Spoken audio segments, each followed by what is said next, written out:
Today on the Bandrew Says podcast, we'll be analyzing a subreddit fighting against and protesting people on YouTube stealing their content, and a whole lot more, so go ahead and stick around.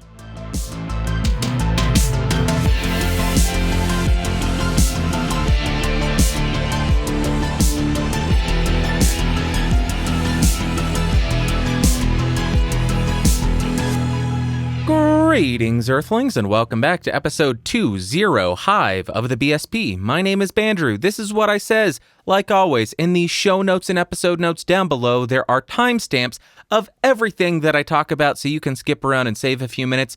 But if you got the time, I would appreciate you checking out the entire episode.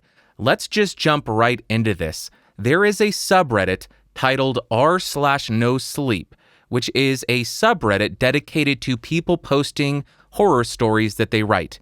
There are also a subset of YouTubers who will go to r/nosleep, find stories they like, read them on YouTube and turn them into a video, not credit the author, not give any money to the author, and not ask for any permission to use that story, and then they monetize those videos and make an absolute killing because those videos are very popular on YouTube.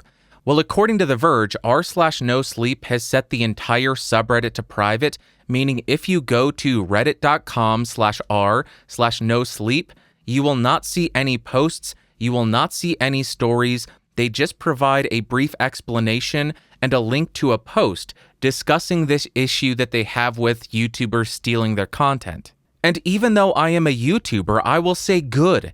I am glad that this subreddit is fighting back against these people who are stealing the content that's posted on that subreddit and making a crap ton of money off of it. There is a huge niche of channels that do nothing but go to Reddit, look at the top posts, and read them.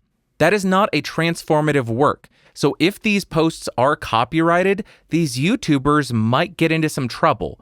But I'm guessing that since that hasn't come about yet, maybe posting on Reddit doesn't give you any kind of copyright, meaning your posts there can be taken by anybody and used for any reason. Not 100% sure there. Now, I will also say this in not defense of the YouTubers, but to give them a little bit of props. It is very difficult to find a niche on YouTube that is successful, and they have successfully found out that reading Reddit posts can get you a lot of views and make you a lot of money. So in that sense, good job. But on the other hand, screw you for stealing people's content and making a crap ton of money off of it and not sharing that revenue with the actual authors of the content. I personally will occasionally upload a cover song to YouTube, and to really drive home the point of why I think these YouTubers are wrong, let me make a comparison between these Reddit stealing YouTubers and me uploading cover songs. I think it would be the exact same if I were to take a Blink-182 song because I really enjoy it. Then I make a cover of that Blink-182 song and then upload it to YouTube and pawn it off as a song that I wrote by not crediting Blink-182, not mentioning the copyright owner, not giving them any revenue, or not asking for any kind of permission. That is where the issue is. In my opinion, it is your obligation, if you are using something that somebody else created, to ensure that you credit them appropriately so they get credit, and maybe even compensate them financially if you are not creating a derivative work, which is what would allow you to get by in a copyright court. If you're creating something in fair use, that's perfectly fine. But if you are just reading somebody else's script, I don't think that's fair use. I think that could potentially be copyright infringement if the posts on Reddit are copyrighted. Again, I do not know if that is the case, but if it is, these YouTubers may be in some trouble. Now, if I can offer some advice to the subreddit owners and moderators, the way that I would go about it is take submissions in private from authors on the subreddit, select the best ones, then go out, hire a VO artist and a video producer, and create your own alternatives to these people who are stealing your content. That way, when you post the story on the Reddit, you can simultaneously post the video at the same time, which would make you first to market with that content that people are looking for, because it is very clear that there is a desire for that type of content. And by not doing that, you're allowing the market, you're allowing other creators to say, well, people want this content. r/NoSleep is not producing that content, so I will fill that niche. You need to be the first to market with that content because people want it. And if you are first to the market, that will most likely be one of the videos that gets popular over one of these sleazebags who are stealing your stuff. Now, I am not saying that that will be an easy task because you are going to be having to draw up a contract between the author, the subreddit owners, the video producer, and the VO artist. But if you want this type of theft to stop, either you need to go that route, or maybe you need to copyright all the stories that are posted, which seems like even more work than producing proper videos that will compete with these thieves. That's my take on it. I will link a Verge post in the show notes because that's the proper thing to do. I am using this as a source, so I am linking it. Hint, hint, YouTubers who steal crap from Reddit. Link the authors, give them credit, share some money if you are not creating a derivative work. Making a video, reading a script is not a derivative work. That is the work. So that's my take on it. And that is actually all the news that I wanted to talk about. It was a dead news week. There was very little interesting creator news. So now I want to go on a rant because while I was going through the news, I saw a post where Amazon is expanding cashierless grocery stores. And here's the thing that I want to rant about. These are interesting due to technological advances that are required to accommodate these cashierless stores. But I have two main complaints. And my first complaint is the implementation of these technologies. Most stores do not have the same technology as Amazon, where you go in, you pick something up, you walk out, you get charged. Most stores are not like that. Most stores are simply rolling out self-checkout lanes. And this was great for maybe a week. But then when you run into an issue and somebody who works at that store comes up and says, hey there, little buddy. Hey there, little buddy. Okay, what you need to do is when you're scanning this type of item, you'll pull out this little ray gun. You'll scan it with that because this big scanner that's on the bed won't actually work. And then you need to hold it and then do this and that and that and that and that. Then you need to type in this code and then weigh it and then put it in the bag. Make sure it's all blah, blah, blah, blah, blah. And when this happened to me at Target, I had a little bit of a flashback because I worked at Target when I was 16. So when this Target employee was telling me how to scan stuff, I had this flashback to being trained at Target, only to realize that they are training me to work at Target, yet I am not being paid to work as a cashier at Target. I was furious when I realized this. They are training the consumer to take the place of the actual employees at Target, and that is absolutely insane and insulting. We are not incentivized to use these self-checkout lanes. We are not being compensated for doing that. We are just replacing the actual employees. If they want us to use these self-checkout lanes, why not incentivize us by giving us a discount because we are making it so you don't have to pay an employee, you absolute, complete, and utter scumbags. I hate you, and I will always use the actual checkout person because that's why they're there. I want to ensure that employee has a job. I don't want to take their job and not get paid for it, you frickin' jerks. My second complaint is with the coverage of this technology. It seems like the majority of coverage is, oh, look how cool this technology is. I didn't have to interact with anybody. It was great. There are no employees in this store. What a wonderful world we live in. Technological advances. Woo! And the problem here is that these are the same companies who will post articles advocating for an increase in minimum wage to $15, $20, or $30. And I know some of you are thinking, Bandrew, what are you talking about? Minimum wage has nothing to do with this freaking self-checkout stuff, this cashierless store. In my opinion, it does. Because a minimum wage is not $7.25 in America, in the United States. It is $0. You can earn $7.25, but you can also earn $0. And that minimum wage is $0 when you no longer have a job. So if you're one of these news outlets that's advocating for an increase of minimum wage to $15, $20, $30, $100 an hour, but you're also saying, oh, look how amazing this technology is where we don't have to interact with people, guess what? You're advocating for an environment that will incentivize the companies that you patronize. I think that's the correct terminology. These companies that you use to eliminate human jobs because they can save more money by rolling out self-checkout lanes and cashierless stores so you don't have to interact with that person. So if you are somebody advocating for this increase in minimum wage because you want people to earn a living wage, you should not also be advocating for cashierless stores. You should be going to the stores that still have actual cashiers that are employing humans. My God, I did not expect to go on a rant so political, but while I was reading this, I just thought, wait a second, aren't these the same people who want everybody to earn a living wage and earn the same as a CEO? So to end this rant, I just want to pose a few questions. Do you want people to earn money, or do you want an environment where you don't have to interact with another human being? And I'll also ask this question. Do you really want to essentially work as a cashier for these multi-billion-dollar corporations for free? I know I don't. I'm not getting paid. I'm not going to work for them. Why the hell would you? End of rant. Sorry. I'm a curmudgeon. I hate everything. Look at bitter old Bandrew screaming at the sky. I know how I come across. Now let's talk about what I've been testing, and you have actually been listening to it this entire time. Surprise, mother effer!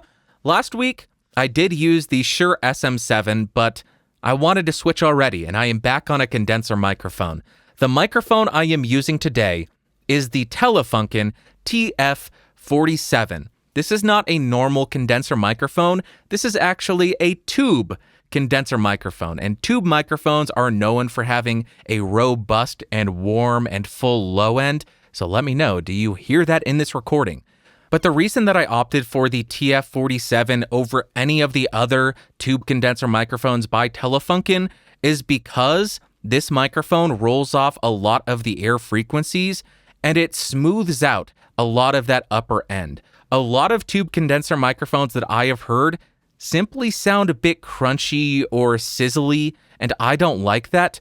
And with this microphone, especially when you throw on an LA2A optical compressor, holy crap, it sounds absolutely phenomenal. I have been playing with it for a few days. I recorded a bunch of songs with acoustic guitar and singing, and with that compressor, holy crap, it sounds so smooth and punchy and amazing, and it's not harsh in the upper frequencies with that compressor to tame everything. It is just beautiful, and I am in love with this microphone, and I would love to hear from you. What do you think about this microphone compared to everything else that I use? Based on the microphones that I have used, with the processing that I do to it, I think this may be in my top 5 singing vocal microphones that I've ever tested. But I want to hear from you. Let me know in the comments or shoot me an email or voice submission or anything. Go ahead and do that. Let's jump to what you had to say. And the first comment comes from Gut Punch News. He says, "You keep explaining finances to people who don't understand nor care. It's unfortunate that our monetary system is based on debt. As a nation, we are near $1.08 trillion in credit card debt." Gut Punch News, thank you very much for the comment, and I do think you're right. Most people don't understand and or don't care about debt, about properly utilizing debt, or staying out of debt.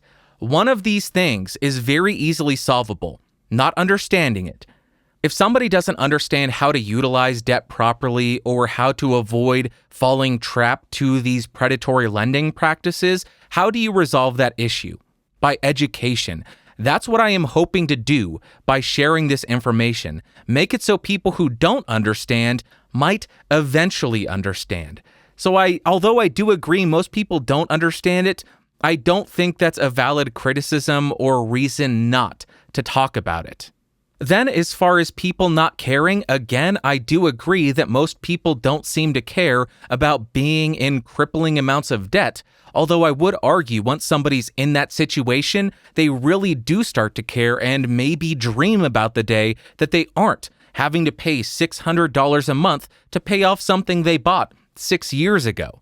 So I think people don't care when they're getting into debt, but when they are in debt and they have to pay that back, I think that's when they do care. But when there is a majority of people who don't care, that also means there's a minority that do care. And I am not creating content here that is simply focused on what the majority wants. I want to talk about stuff that I care about and stuff that I think can improve people's lives. And if I think informing people about how to properly view debt is going to improve their lives, I will talk about that, even if it is a minority that is interested in that. But also, there are a number of people who listen to this show who are under the age of 18, meaning unless their parents sign them up for a credit card, they currently aren't able to get one. So when they go to college and there are those predatory banks sitting on campus trying to sign up everybody for a credit card, hey, little 18-year-old kid, come over here and sign up for a credit card and put yourself into a crippling amount of debt. When they see that, hearing me scream about it for 300 episodes eventually, maybe it will have burrowed into their brain. So when that banker comes up and says, hey, don't worry about it, it's just a credit card, you just have $1,000 to spend, and they don't remind them, you have to pay that back. I'm hoping that by screaming about it so much, it might actually stick in their brain, so when that predatory dude does come up and say, here's a credit card, they can either say, how about you go F yourself, I don't trust you, I'm not going to go into crippling debt just so you can meet some kind of sales quota with your bank, I'm not going to do that. Or they can say, sure, banker man, go ahead and give me that card, and then use it smartly. Don't ever have a balance at the end of the month. Don't ever pay interest on it. If they can do either of those things, based on me screaming at them about it, I think it is worth me talking about, even if the majority of people don't care or don't understand. I think ultimately it will eventually, hopefully, at least impact one or two people to not get into a terrible financial situation. And if that is the case, then I think I've done my job. I am perfectly happy annoying everybody to help one or two people not go into financial ruin. So I understand what you're saying, and I appreciate the comment like always, but I'm going to continue screaming about it because it's what I do. I'm a curmudgeon. So thank you very much, Gut Punch News. I appreciate ya. Next comment comes from Gamer.io, and they ask, what is the worst mic, in your opinion, that you have ever tested? Gamer.io, that is a very simple and very straightforward question. The answer is the CAD U1. That is a USB dynamic microphone. I think it's dynamic. But if you watch that review that I did, the first thing you'll notice, there's a radio playing, but I don't have any radio in my room. And that is because the cable on it does not appear to have any kind of shielding, so it functions as a huge antenna. It functions as a huge antenna, a microphone with a huge antenna built right into the cable. What a good deal. I think I even read a review, or maybe there was a video on it, of somebody saying, what you need to do is go buy this special type of RF interference tape and wrap the entire cable with this to ensure that no radio frequencies get into it. And no, I'm not going to do that. If I have to buy a microphone, buy some third-party thing, and modify the microphone to make it even remotely usable, that's a crap piece of product, a crap product.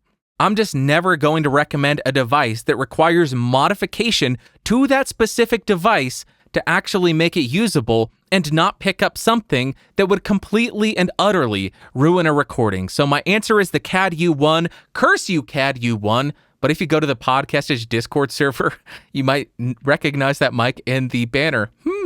What about that? Lastly, we got a comment from John, and he says, smart plagiarism in the comments would be awesome. Does expanding microfinance impact social progress? John, thank you very much for the comment. I want to address the microfinance question because I find it so fascinating. And I know there are a lot of people out there who think that credit cards and microfinancing should not exist. It should be abolished because it is so predatory. I don't subscribe to that ideal. The reason being, traditional loans typically require a lot of documentation and backup, or at least collateral, to get approved, and a lot of small businesses do not have that. They do not have the track record, they do not have the income source to begin with to start their small business, so they do not have the ability to get traditional financing. So in my opinion, the existence of lenders who are willing to lend to higher risk companies or individuals without that proven track record is ultimately a good thing, or it can be a good thing. Of course, with the higher likelihood of default from the consumer or company, there will have to be a higher interest rate. That's to be expected. But without access to these microfinancing loans, a lot of small businesses might not be able to get the capital to get off the ground.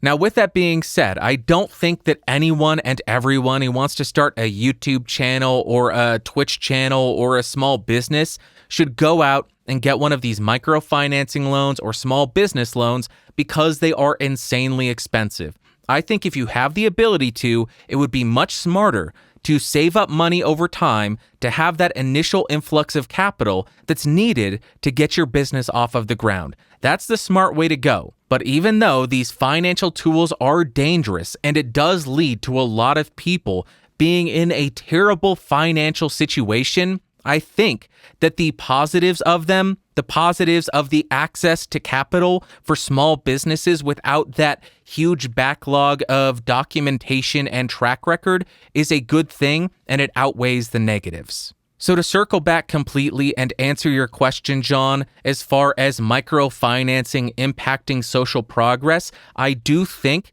that microfinancing does impact social progress, and I think it impacts it in a positive way, both in technological advances and economic benefits, because we do have more small businesses starting up because they do have access to that financing and that capital that is required to start up a small business. What an excellent, excellent comment and question, John. I appreciate. Now let's jump to my favorite part of the show, the Ask Bandrew segment.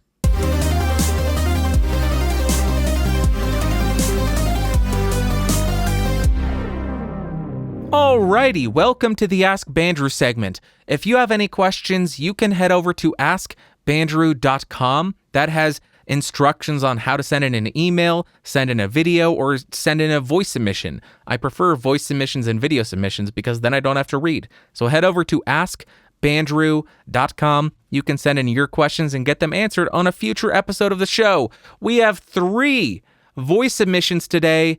Let's jump right into them. The first one comes from Bark.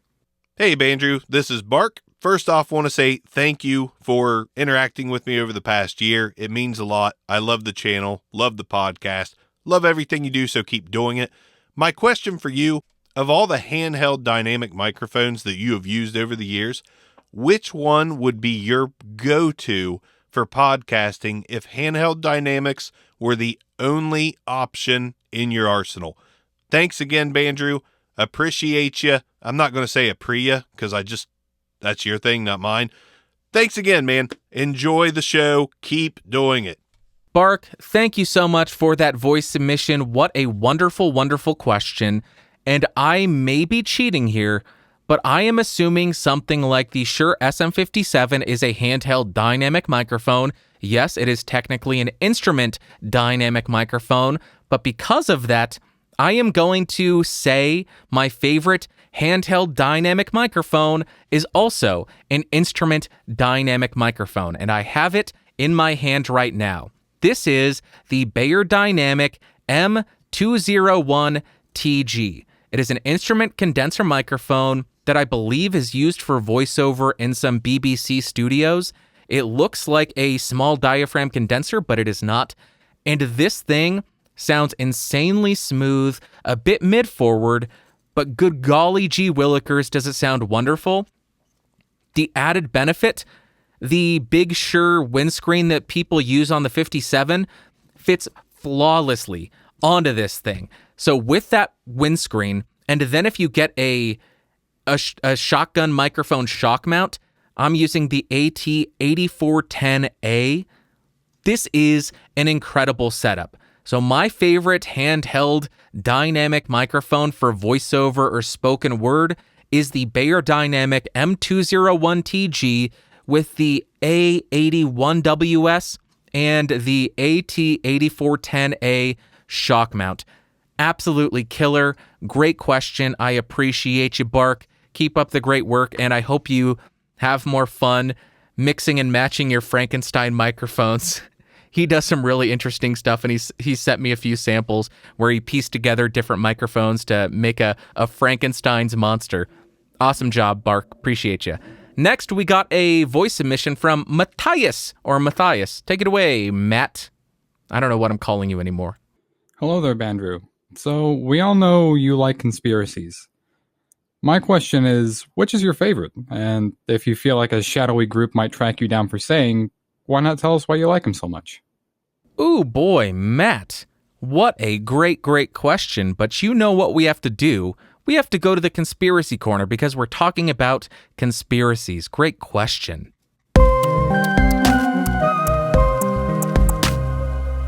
All right, welcome to the conspiracy corner. It's been so long, it's dusty, it's moldy. I'm going to get the black lung in here. My favorite conspiracy theory. This changes quite a bit depending on what's going on in the world. And currently, I think the idea of some shadowy group manipulating the economy to control the masses or to accomplish some certain set of goals is the most interesting to me. Whether it be the idea of adjusting interest rates to cause an increase or decrease in the economy to affect the outlook of a certain political party, or the devaluing of currency to lead to unrest in its citizens because they can't afford food or milk or eggs, or the release of a virus to disrupt supply chains, hurting the economy and leading to the relocation of manufacturing to a certain country, or to push some kind of climate agenda.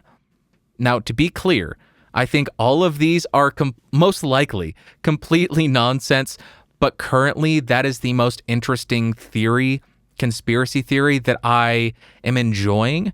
As far as why I enjoy conspiracy theories, even though I know the majority of them are complete and utter BS, I like them because it implies some sort of order exists and that things aren't just random. I find it more comforting thinking this happened because someone orchestrated this horrifying event rather than people are idiots, this is chaos, nobody knows what's going to happen, the end is nigh. I like the idea of there's evil people orchestrating all of this because that tells me the world isn't anarchy, the world isn't chaos, there's still some order. But it's most likely just chaos, anarchy, and there's no order and the end is nigh. So that's it. Let's get out of the conspiracy corner because got the black lung pop.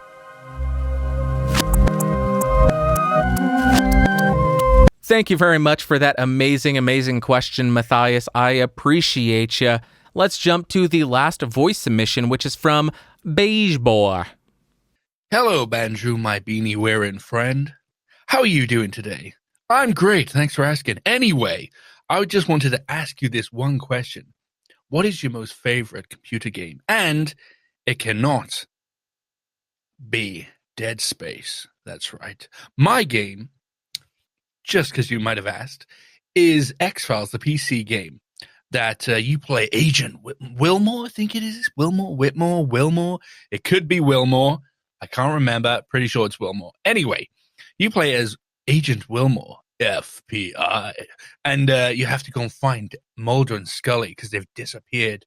And then Skinner comes down and he helps you out and everything. It's a really cool game. Definitely recommend it because I know you're an X-Files fan. Or, you can play, what's it called? Resist and Serve, I think. Resist or Serve, I think the game is called. Anyway, I am just completely going on and on and on. Anyway, what's your game, my friend? Let me know. Anyway, bye-bye now.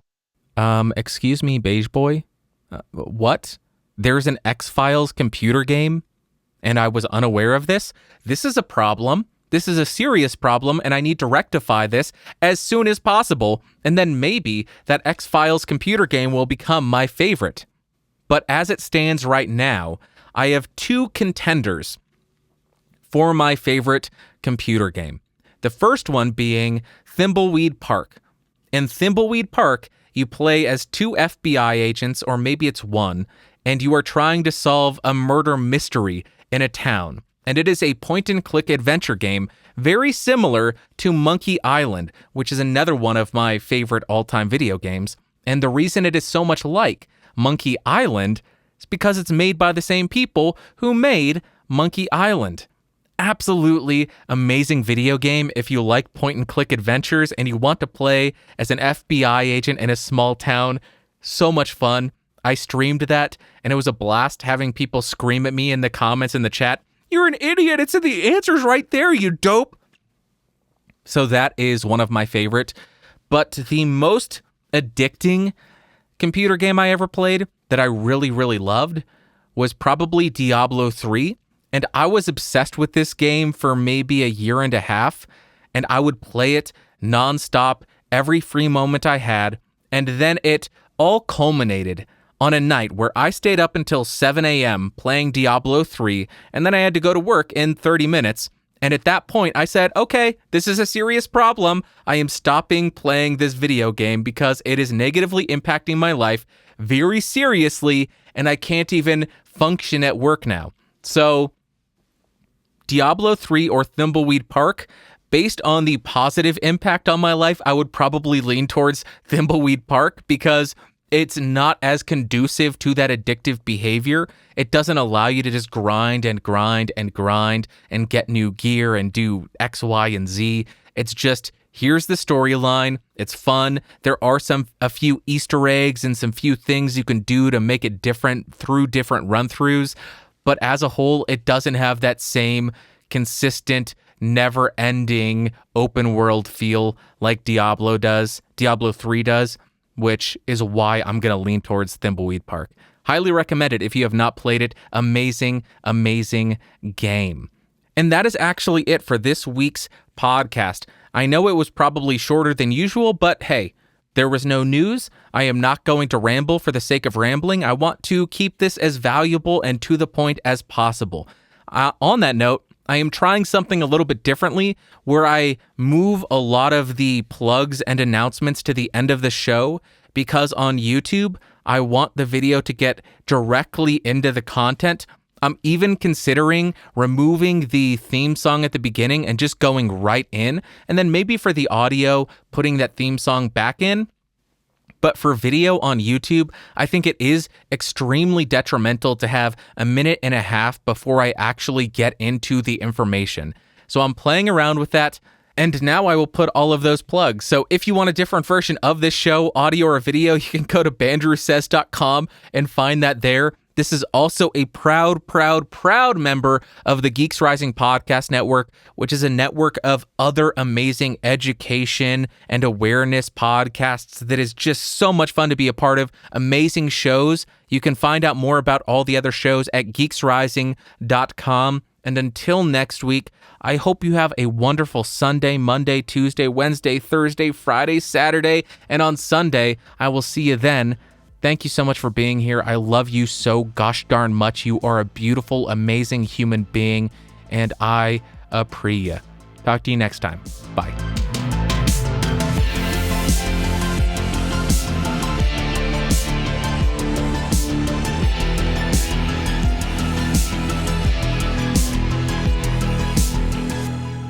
This has been a Geeks Rising production. Your executive producer is Bandrew Scott. For more information, head over to www.geeksrising.com.